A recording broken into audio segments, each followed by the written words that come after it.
Roblox, a platform known for its diverse array of games and experiences, saw a massive surge in the early 2020s in the popularity of horror-related games. Among these is one that didn't receive any attention.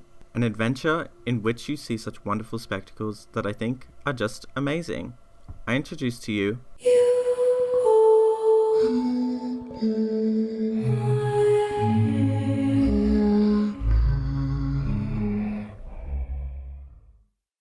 I've played this game many times for its unique storytelling and visuals, and believe it should get more attention, which is why I'm going to be the one to make a video on it. Starting with... The player wakes in a cabin to a constant sniffing. Sarah, seeming unwell, pleads to the player, "Please get me medicine. Go down the path." You follow her request, unaware of the horrors you will see down the path. On this journey there are many exhibits. These come as attractions the player can look at but don't seem to have too much to know. So I'll give a general description on these first few houses. The first building seems to be a partially destroyed apartment that's bombarded with war propaganda. The next attraction is a gravestone that when close to you can hear ominous whispers that don't seem to actually be saying anything. You can see some sort of magma underneath it. You will be seeing this more down the path. Next up is another apartment building, seeming more ruined than the one previously. Exploring this building more will reveal that someone has done an oopsie. Oh no. Outside of this house, there is a missing poster. It details that Max is missing, and he looks to be a bacon hair. Past this poster, you can start to see something bright in the distance. All you have to do is to continue following the path. Some more structures are featured on this path, a destroyed coliseum and a, very broken house. I don't know. What's interesting about this is that there's more of that magma underneath it. The last piece in this section is a cube in a box. Oh wow, how artistic. The thing in the distance is now brighter and seems to be a fire. A fire that when closer has more of the magma underneath it. And oh god, Sarah, tied to a cross above this fire, with her screaming in agony. I guess we don't have to get her medicine now. With no options to help her, all the player can do is go further, where now they will be presented with a maze that at the end, the player has to drop off a ledge to continue going down the path, only to realize they cannot go back now. Luckily, a little further you find Max. He states, "You found me. Now hide. She is coming." With nowhere to hide, all you can do is go further down the path to now find someone else, a girl with an ever-glaring eye. She now tells you, "Don't trust Max. He keeps me here. Go further down the path and get Mississippi MP. She can get us out of here." Ooh, seems like we have some conflict here. Looking back at Max though, he did have some of the magma underneath him, something that seems to be near a bunch of negative experiences, as it's also under the building where someone had an oopsie. Anyway, you have to follow who we will be calling Eyeball Girl. The next place on the path is a graveyard, littered with floating giggling eyes that follow the player much like Eyeball Girl's eye. One of the tombstones has a cake with some more eyes on it. Ew. Leaving this place, you now see a new thing in the distance. It looks quite round. Getting closer, it's not evil this time, it's Mrs. Angie. She instructs you, "Hello dear, I am Mississippi MP. Walk into my eye and save my daughter and thyself from the demon who goes by Max." Oh how sweet, I sure hope nothing bad happens to her. Walking into her, you are transported somewhere, ominous and new. A large house that's a different scale from the player. Two signs are sat in front of it. "Beware the monsters inside." And "Find the toilet and jump into it to escape." going into this house, you soon notice that the first sign was a lie. There's no monsters at all, and it was a prank. You follow the sound of singing, which leads you to the toilet from which you jump into and teleport again. You're transported into another decaying house. Wow. Although now there isn't a live person, it's Eyeball Girl. Once again, she tells the player, "You finally woke up. I'm afraid that Mississippi MP will not be able to join us. We will have to find another solution. Go down the path." You then find Mrs. Angie, dead, lifeless, deceased, impaled, departed, gone, not coming back, not going to be in the sequel.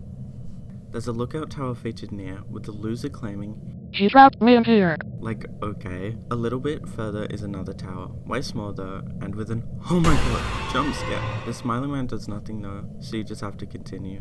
You start to notice that the path isn't as smooth as it was before, and trees are starting to block your path, until you find Eyeball Girl once again. Now place aside a portal. She tells the player, I feel that Max is gaming on us.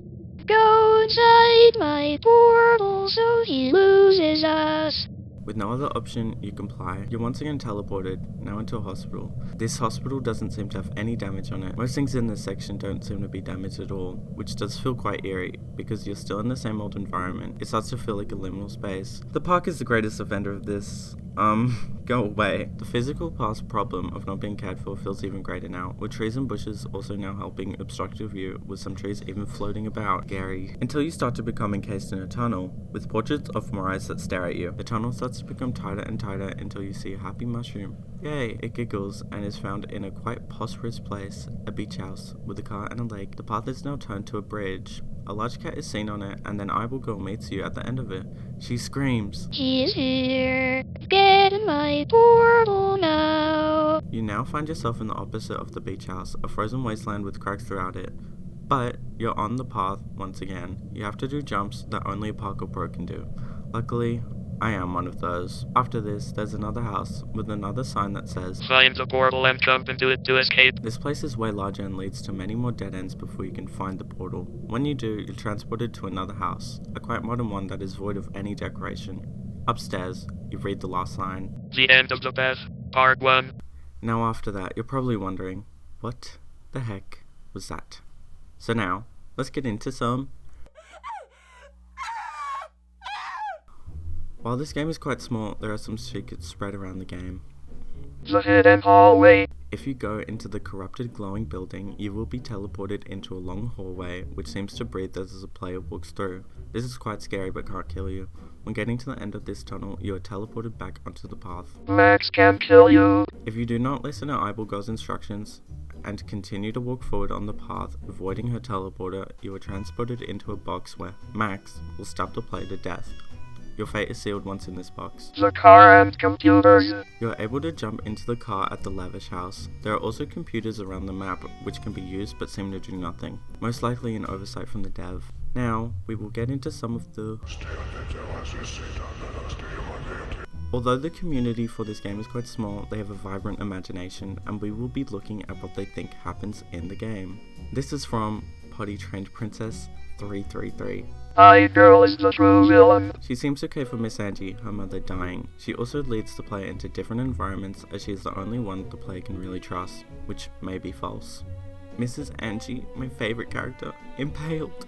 And all Eyeball Girl can do was say, I'm afraid that Mississippi MP will not be able to join us.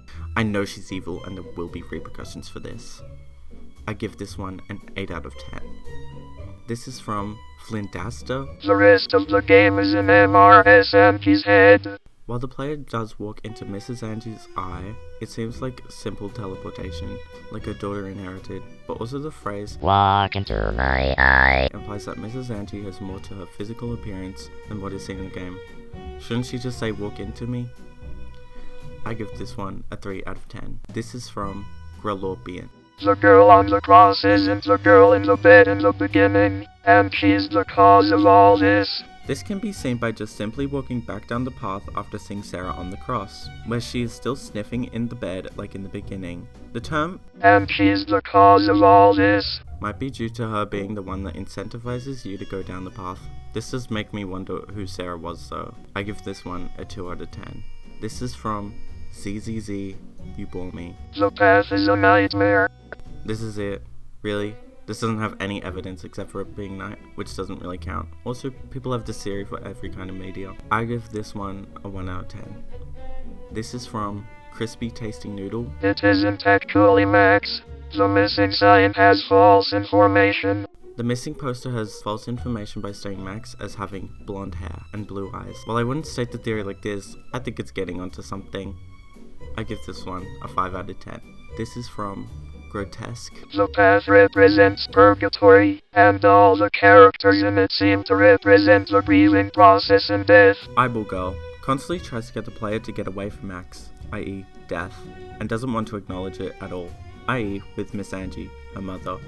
Max is death itself, constantly following the player and never backing down. All the player can do is just try and run from him, and if they don't, Max, i.e. death, gets to you. I also feel like the amount of wall posters seen at the start of the path could clue into why the player is in this environment. Most likely a conscripted kid that died on the battlefield with a whole life to live. While I do think this series is quite interesting, the idea of Max trying to take you doesn't really make sense. Eyeball Girl and the loser in the tower both state that Max keeps them here. I give this theory a 7 out of 10. This is from Skibbity Pomney Lover. Effort him, and I believe the path part 1 actually represents one of the 7 deadly sins. 1 out of 10. Now, onto the... The account that made this game's user seems to appear as some sort of dog. The profile description states, I.e. famous. A clear misspelling and probably has an evil meaning behind it, but anyway. The account strangely has 1,000 followers, for the game only having less than 50 visits. They also have another game titled 1 Kilometer Down the Hole, Escape or Die, which in the thumbnail features Taylor Swift, who I have personal gripes with and will be making a future video about. But anyway, their account just speaks that they have a deeply sickening mind, but there's not much else I can show, so... Thank you so much for watching a video on one of my personal favorite games. This game saved my life and it will save yours. I'm going to now get a shirt that says, "The Path Part 1 saved my life." If anyone has any theories about this game, please tell me in the comments. Otherwise, here's my Eyeball Girl fan art. Peace out!